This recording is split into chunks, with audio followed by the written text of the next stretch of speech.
Hi, my name is Nick Pryor, and I will be performing a monologue from the play Cake Cracker Nuts by Sheila Callahan.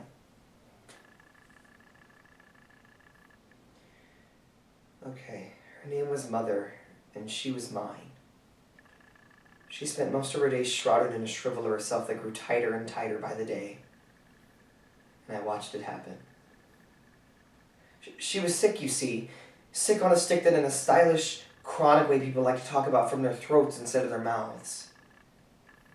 I held her hand when she couldn't walk, and then held her cane when she couldn't stand, and then pushed her around when she grew wheels. Father was also shriveled, but from sorrow, not from sickness, and couldn't help.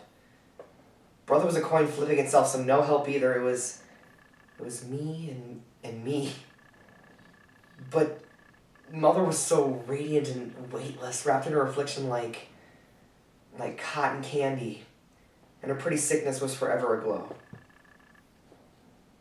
And then one day I looked at her, and the candy had melted, and she was a sticky lump of Mother sitting in a bed, and the sheets were damp and clung to her like they were searching for something beneath her flesh, and she cried out, "Paul, I'm sick!"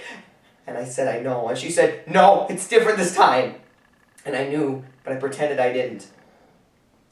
She kept a black felt tip pen at her bedside for me to keep track of her medicines. And at this point, she started shouting out words that made no sense, random snatches of sentences she could no longer form or colors she could not pronounce. And I couldn't find any paper, so I grabbed the pen and then began writing on my arms. And then when I ran out of arms, I took off my shirt and I began writing on my chest. And when I ran out of chest, I dropped my trousers and began writing on her legs. And then she ran out of words, and her lips turned blue. So I left her in the bed and held her. She was moist from the struggle of trying to make sense, and I was moist from tears. And I stuck to her and to myself, and when they pried me from her, not one word she uttered survived our separation.